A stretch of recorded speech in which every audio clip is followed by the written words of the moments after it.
जय माता दी दोस्तों, कैसे हैं आप सब। आशा करती हूँ सब लोग बहुत बहुत खुश होंगे, हैप्पी होंगे, स्वस्थ होंगे। जैसे कि फ्रेंड्स हम सभी जानते हैं कि कार्तिक मास शुरू होने वाला है। 10 अक्टूबर से कार्तिक मास शुरू होने वाला है, जो कि 9 अक्टूबर को शारदीय पूर्णिमा है। शारदीय पूर्णिमा के नेक्स्ट अगले दिन से ही कार्तिक मास शुरू हो जाएगा। कार्तिक मास बहुत ही विशेष मास माना जाता है। शास्त्रों में कार्तिक मास का महत्व बहुत ज़्यादा बताया गया। न कार्तिक समो मासे न कृतम समम युगम, न वेद सदृश्यम शास्त्रम न तीर्थ गंगा समम। अर्थात कार्तिक के समान कोई दूसरा मास नहीं है, युग सतयुग के समान कोई युग नहीं है, वेद के समान कोई शास्त्र नहीं है और गंगा जी के समान कोई तीर्थ नहीं है। शास्त्रों में 12 महीनों में सबसे पवित्र मास कार्तिक मास को ही कहा गया है। यह मास भगवान विष्णु को अत्यंत प्रिय है।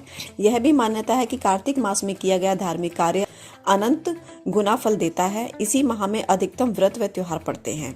इसी मास में शिव नंदन कार्तिकेय ने तारकासुर राक्षस का वध किया था, इसीलिए इस मास का नाम कार्तिक पड़ा, जो विजय दिलाने वाला होता है। कार्तिक मास में भगवान बहुत जल्दी प्रसन्न होते हैं तथा कार्तिक मास में की गई पूजा बहुत जल्दी फलित होती है।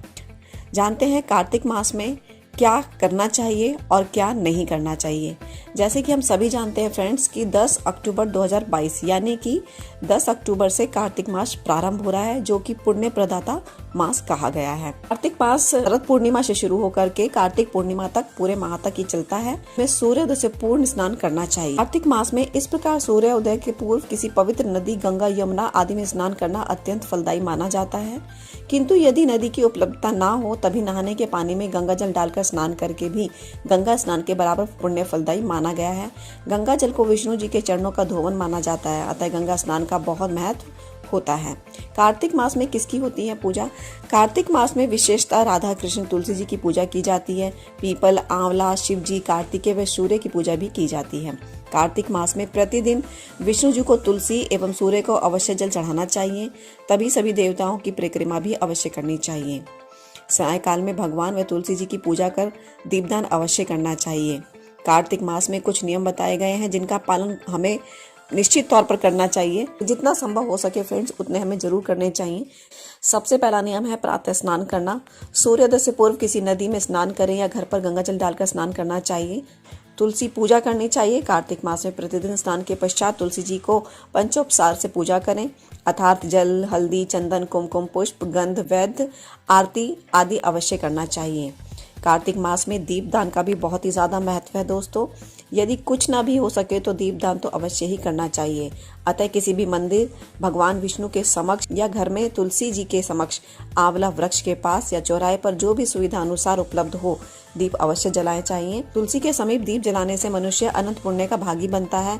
साथ ही साथ खुले आकाश के लिए भी आपको एक दीपदान प्रतिदिन इस माह में करना चाहिए। कार्तिक माह में भूमि पर ही सोना अत्यंत पवित्र माना जाता है, अतः कार्तिक मास में संभव हो तो भूमि पर शयन करना चाहिए।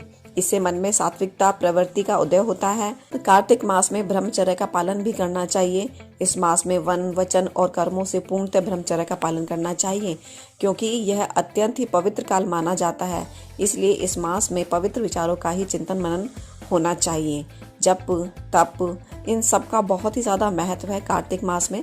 कार्तिक मास में अधिकतम जप करना चाहिए। ऐसा माना जाता है कि किए गए जप का प्रभाव अनंत गुणा हो जाता है। इसलिए जितना ज़्यादा से ज़्यादा हो सके भगवान के नाम का स्मरण करते रहना चाहिए। अब बात कर लेते हैं कि कार्तिक मास में क्या नहीं करना चाहिए। ऐसे कुछ नियम हैं जो कार्तिक मास में या कार्तिक का व्रत करने वाले को नहीं करने चाहिए। सभी को कम से कम कुछ नियमों का पालन अवश्य ही करना चाहिए। यह हमारे शारीरिक और मानसिक स्वास्थ्य के लिए भी आवश्यक होते हैं। दाल का निषेध। कार्तिक मास में किसी भी प्रकार की दालें नहीं खाना चाहिए, खासकर मसूर दाल जो बिल्कुल भी नहीं खानी चाहिए। मांस, मदिरा का सेवन नहीं करना चाहिए।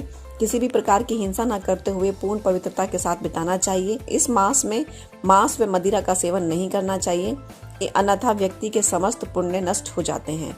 निंदा या चुगली ना करें। इस पूरे मास में अत्यंत शांत भाव से भगवान विष्णु का स्मरण करते हुए जप व पूजन करना चाहिए तथा किसी भी स्थिति में किसी की भी निंदा, बुराई या चुगली नहीं करनी चाहिए। इस मास में तेल मालिश भी नहीं करनी चाहिए, क्योंकि जो लोग व्रत करते हैं उनको तो निश्चित तौर पर ही पूरे माह तेल नहीं लगाना होता है। कार्तिक मास में अंगों पे तेल मालिश नहीं करने का नियम बताया गया है। बात कर लेते हैं कार्तिक माह में किस तरीके से और कौन कौन से व्रत करे जाते हैं फ्रेंड्स। क्योंकि पूरा माह होता है, पूरे 30 दिन होते हैं। कई तरीके के व्रत बताए गए हैं। कार्तिक मास अत्यंत शुभ, फलदायी व समस्त मनोकामना को पूर्ण करने वाला मास है, जिसमें कार्तिक व्रती विभिन्न तरह के व्रत रखते हैं। पहला व्रत होता है चंद्रायण व्रत। चंद्रायण और शास्त्रों में कार्तिक मास का महत्व बताया गया है। इसमें सूर्योदय से पूर्व गंगा यमुना में स्नान करें तथा भगवान विष्णु और तुलसी जी की पूजा करें। घर में घी का अखंड दीप मास पर्यंत प्रज्वलित रखें। तुलसी के पास जौ बोना चाहिए। दूसरा व्रत है तारा भोजन। कार्तिक मास के प्रारंभ होते ही अश्विनी मास के पूर्णमासी से लेकर कार्तिक पूर्णिमा तक पूरे 1 माह तक नित्य प्रति व्रत करना चाहिए। इस व्रत के अनुसार प्रतिदिन रात को तारों को अर्घ्य देकर फिर स्वयं भोजन करना चाहिए। व्रत के आखिरी दिन उद्यापन करें। उद्यापन में 5 ब्राह्मणों को सीधी सामग्री व सुराही दे करके घर के बुजुर्ग महिला या सासू जी को वस्त्र दान कर चरण स्पर्श करना चाहिए। तीसरा व्रत है छोटी सांकली। छोटी सांकली व्रत भी कार्तिक लगते ही पूर्णमासी से प्रारंभ हो जाता है। उस दिन कुछ भी न खाएं अर्थात व्रत रखें। फिर 2 दिन भोजन करें, फिर उसके बाद 1 दिन व्रत रखें। इसी बीच यदि रविवार या एकादशी पड़ जाए तो दोनों दिन तक बिल्कुल भोजन ना करें। इसी प्रकार पूरे कार्तिक मास भर यही क्रम चलता रहता है। व्रत पूर्ण होने के दिन हवन व उद्यापन करें। उद्यापन में 31 ब्राह्मणों को भोजन कराते हैं तथा 1 ब्राह्मण ब्राह्मणी पति पत्नी को भोजन कराया जाता है। घर की बुजुर्ग महिला या सासू जी को वस्त्र दान कर चरण स्पर्श करना चाहिए। चौथा व्रत है बड़ी सांकली। बड़ी सांकली भी पूर्णमासी से प्रारंभ होती है। इसमें 1 दिन व्रत रखें, दूसरे दिन भोजन करें, फिर तीसरे दिन व्रत रखें। इसी प्रकार पूरे माह भर यह क्रम चलता रहता है। इस बीच में एकादशी रविवार पड़े तो 2 दिन का व्रत रखते हैं। इसका उद्यापन भी छोटी सांकली व्रत की तरह ही किया जाता है। 5वें प्रकार का व्रत है त्रिकार्तिक व्रत। इसके अनुसार यदि किसी विशेष परिस्थिति के कारण या शारीरिक अस्वस्थता के कारण कार्तिक मास का व्रत या स्नान बीच में टूट जाता है, तब ऐसी स्थिति में त्रिकार्तिक व्रत किया जाता है, जो संपूर्ण मास के स्नान और व्रत के समान ही फलदायी होता है। त्रिकार्तिक व्रत कार्तिक मास की त्रयोदशी से प्रारंभ होता है। त्रयोदशी, चतुर्दशी एवं पूर्णिमा को विधिवत सूर्योदय के पूर्व स्नान करें एवं तुलसी जी, विष्णु जी, सूर्य और देवताओं को विधिवत पूजा करें, परिक्रमा करें तथा दीपदान करें, जप इत्यादि करें। शास्त्रों में इस मास की अत्यंत महिमा बताई गई है। कार्तिक मास में संभव हो तो भोजन दिन में एक ही समय करना चाहिए एवं जलाशय में जाकर के सूर्योदय से पहले स्नान करें तथा जलाशय के निकट दीपदान करने से विष्णुलोक की प्राप्ति होती है। कार्तिक मास में व्रत में पूजा करने से अश्वमेघ यज्ञ के समान पुण्य फल मिलते हैं। स्कंद पुराण में कार्तिक मास का महत्व बताया गया है। मसानम कार्तिक श्रेष्ठम देवानम मधुसूदन तीर्थ नारायणख्याम हिम तृतीयम दुर्लभम कलो। अर्थात स्कंद पुराण में विष्णु भगवान ने कहा कि कार्तिक मास सभी मासों में श्रेष्ठ व दुर्लभ है, किंतु अपनी श्रद्धा व शक्ति के सामर्थ्य अनुसार किसी भी व्रत का पालन करना चाहिए, जिससे देवता भी प्रसन्न हो और स्वयं भी स्वस्थ रह सके। अतः आपको जानकारी अच्छी लगी हो तो कमेंट करके जरूर बताएं। आज के लिए इतना ही friends. Do take care of yourself. Thank you, bye bye and take